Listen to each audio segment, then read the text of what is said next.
Uh, Today, we will see what is meant by system. So here we are basically dealing with the continuous time systems. So a continuous time system is a physical device, or in mathematical terms, it is an interconnection of operation that operates on a continuous time signal called input or excitation to produce another continuous time signal called output or response. So you have a input x of t, it's a continuous time signal. This is known as input, or the other name commonly used is excitation. It will be given to a physical device or some interconnected operations that is normally represented as h to give an output that is normally represented as y of t. The other name for this is response. So this is known as output or response. Now h is the transformation happening to the signal, or it is the operator. And we normally represented this as y of t is equal to transformation x of t. So this is what is meant by a system. It can be a physical device or something which transform your signal x of t into an output y of t. So it is normally represented as y of t is equal to transformation of x of t. This transformation is normally represented as h. This is for continuous time system. If your input, say if you take your input as a unit step normally represented as u of t, then your output y of t is known as response of unit step or unit step response. It will be represented as transformation of, instead of x of t, you will be having unit step. Okay, so this is what is meant by system. Now, if instead of unit step, if you're providing impulse, then the output is known as impulse response, unit impulse response. Now, instead of a input a unit step, if you have input as impulse del of t, then your output y of t will be transformation of impulse signal del of t. Now, this is known as what? Impulse response. And impulse response is normally represented as h of t. So h of t is known as impulse response, which is the output of a system when you provide input as impulse. So like that, you can get ramp response, parabolic response, anything. So this is normally for continuous time system. Now, if you are having discrete time system, instead of u of t or x of t, you will be having x of n, that will be given to a system h, and output will be y of n. So it is same for discrete time system also. Only difference is instead of t, you will be having n. And if you have to take a impulse response, then it will be represented as h of n. This is impulse response, discrete.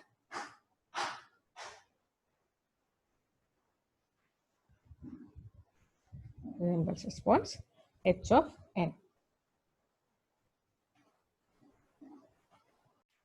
Next, we will see classification of system.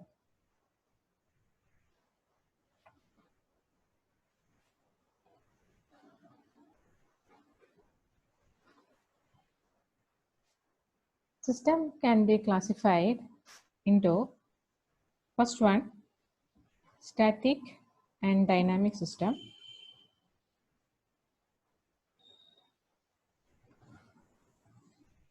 Second one, causal and non-causal system.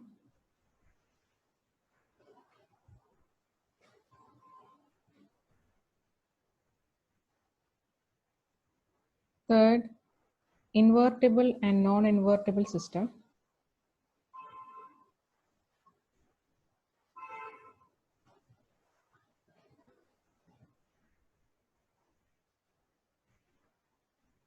Fourth,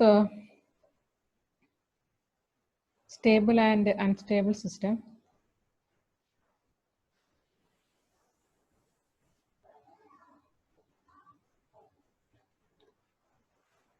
Fifth classification, time invariant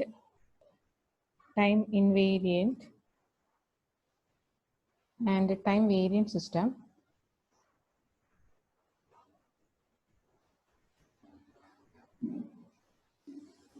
Last classification is linear and non-linear system.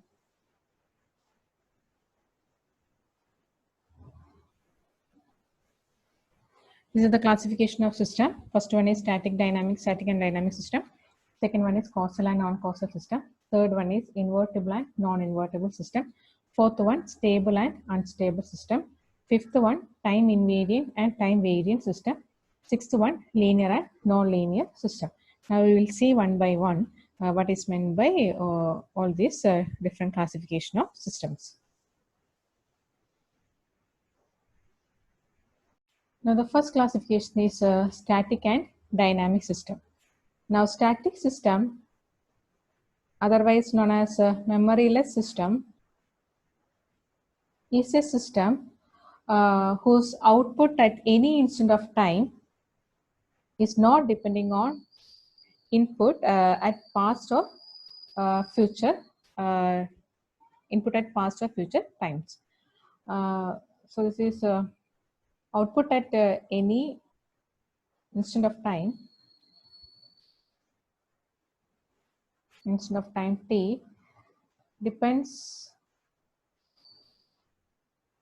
only on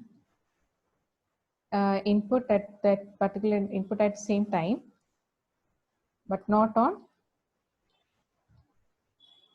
past or future input.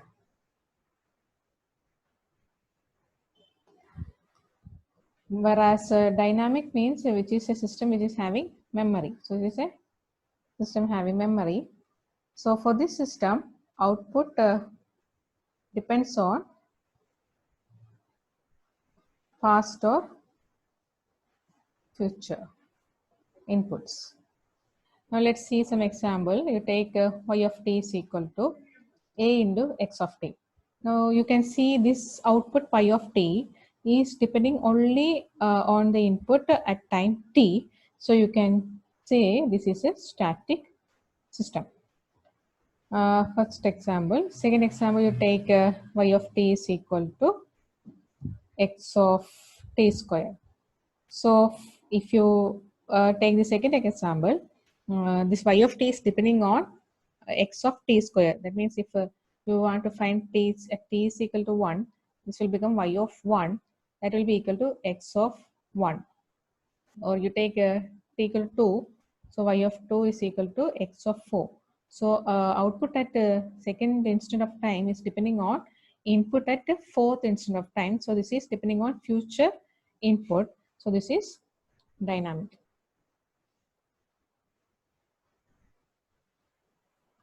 We'll take another example. Y of t is equal to x of t minus 3. Now this is depending on past input. Output at instant time, t is depending on past instant, that is t minus 3. So this is depending on past input. So it is dynamic. It should have a memory. Now you can consider physical examples as resistor, inductors and capacitor. Now resistor, you know, that is depending only on the present value. So resistor is a static system.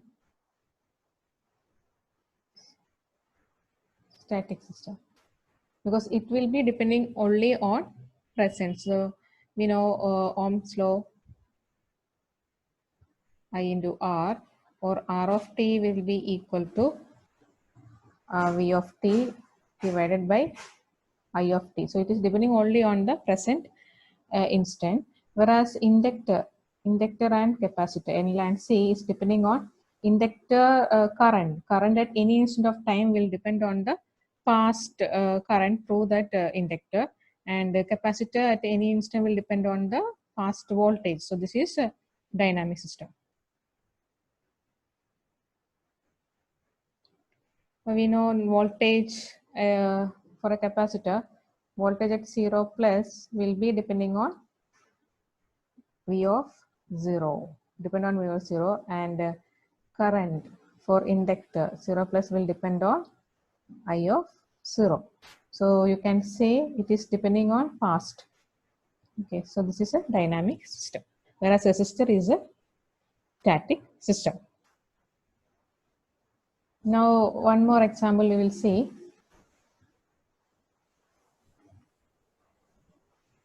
Let's take y of t is equal to x cube t. Now this system, it is depending only on the same instance. Even though this is x cube into t, this can be written as x of t into x of t into x of t. So the time instant is t only. So this does not require any memory. So this is a static system. So this is how we classify systems into static and dynamic system, whether it requires memory or not. If it requires memory, it is a dynamic system. If it does not require memory, it is a static system. So this is the first classification, static and dynamic system. Now the next classification is causal and non-causal system. Now we'll see what is meant by causal system. A system is said to be a causal system if output at any time t depends only on present input and past input, but does not depend on future inputs and outputs. It should not depend on any future value. It should not depend on future inputs and outputs. It can depend on present input, past input, or present output. Here present output is also there, but it should not depend on future inputs and outputs. So non-causal means if the system at any time t depends on future inputs or outputs, then the system is non-causal. Now we'll see some examples.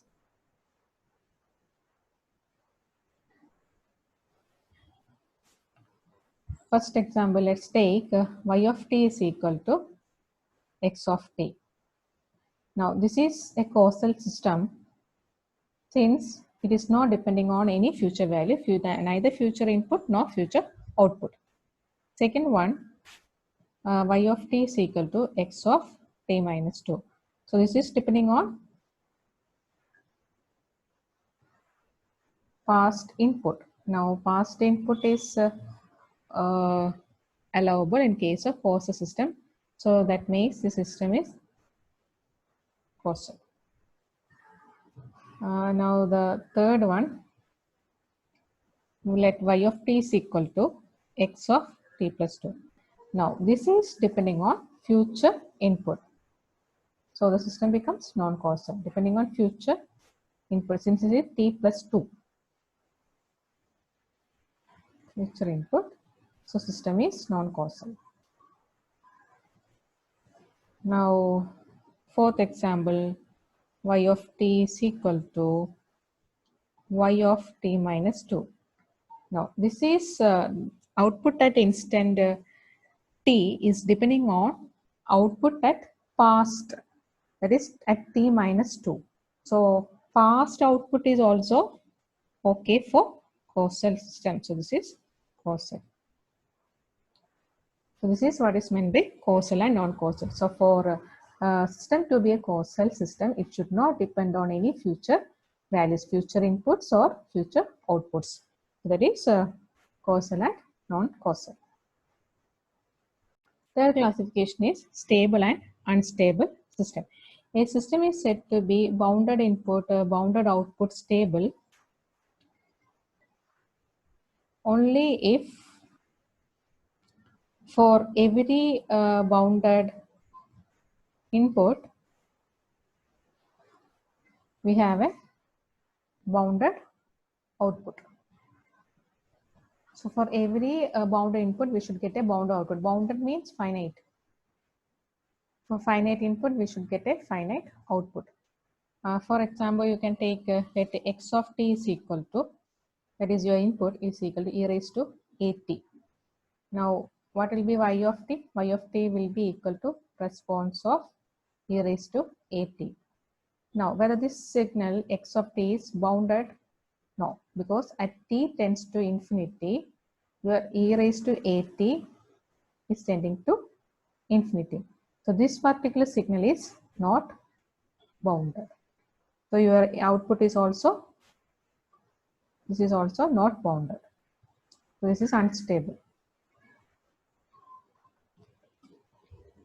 Now we take x of t is equal to u of t.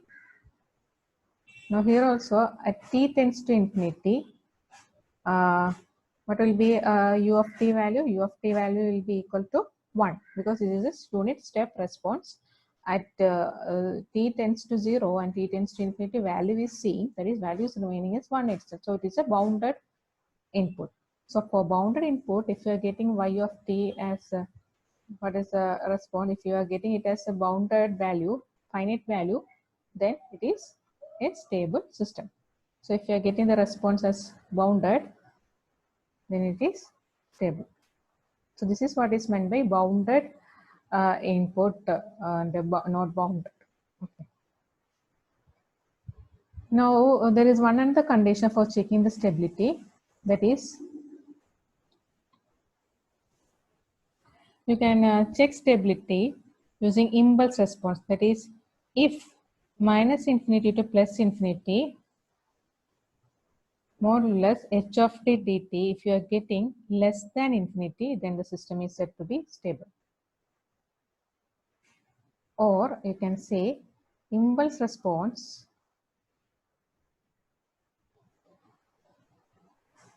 should be less than infinity. Now this is another condition. So if you are provided with the h of t, that is impulse response, just integrate that response from minus infinity to plus infinity and find the value. If that is coming as a finite value, if it is less than infinity, then the system is said to be stable. The impulse response of the system means you know what is the output when you provide input as impulse, or impulse is the input. So you just find integral minus infinity to plus infinity h of t dt, and if that value is coming as less than infinity, the system is said to be a stable system. Next classification is invertible and non-invertible system. Now you take an input x of t, pass it through a system h so that you get an output y of t. Now a system is said to be invertible system if such an inverse system h inverse exists when you pass this output to this particular system, that is h inverse, then you can produce the same input x of t. So a system is said to be invertible if an inverse system, or if it is invertible. Okay. Now non-invertible means there won't be such a inverse system for this particular system H. This is what is meant by invertible and non-invertible system.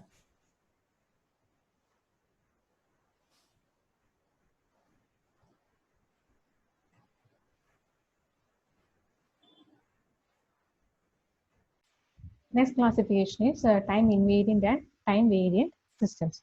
So if the system is time invariant, then the input-output relation should not vary with respect to time. That means if you have a signal x of t, the shape is shown here. When it is passed through the system, you are getting a response y of t like this. Now, if you when you shift the input by m units, and when you pass it to the same system, then your output is also shifted by m units of time. So this is what is meant by time invariant system. That means for every shift in input signal input, there should be a corresponding shift in output.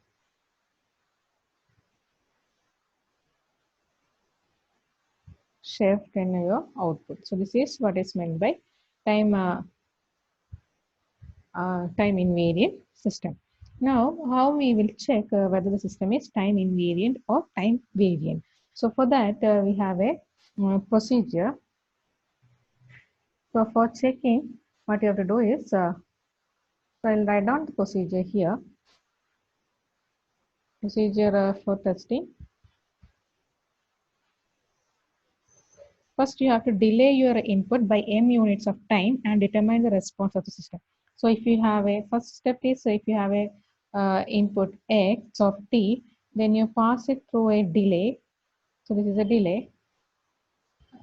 So your output y of t will be now equal to what? X of t minus m. So this is giving a delay of m. Then you give it to your system h. Okay, so your output will be equal to, I am writing it as y1 of t, that will be equal to h of x of t minus m, right? Or you can write this is equal to y1 of t minus m. Now, second, you have to delay your response by m units. So you take your input first, then you pass it through your system h. So you'll be getting y of t. Now you delay it by m units. So you delay by m. So now what you are getting? You are getting y of t minus m. If this is equal, if y1 of t and y2 of t is equal, I am writing it as y2 of t. Both of these are equal. If y1 of t is equal to y2 of t, then system is time invariant. Time invariant system. So what you do is, first you take the input, delay by m units. So you'll be getting x of t minus, and then you pass it through the system. So it will be x of t minus, response of x of t minus m. Then here you take x of t, then you pass it through the system. So you'll be getting output y of t. Then you delay this output by m units. So you'll be getting y t minus m. So y1 of t and y2 of t, if both are equal, then it is a time invariant system. Okay, now we'll see one example.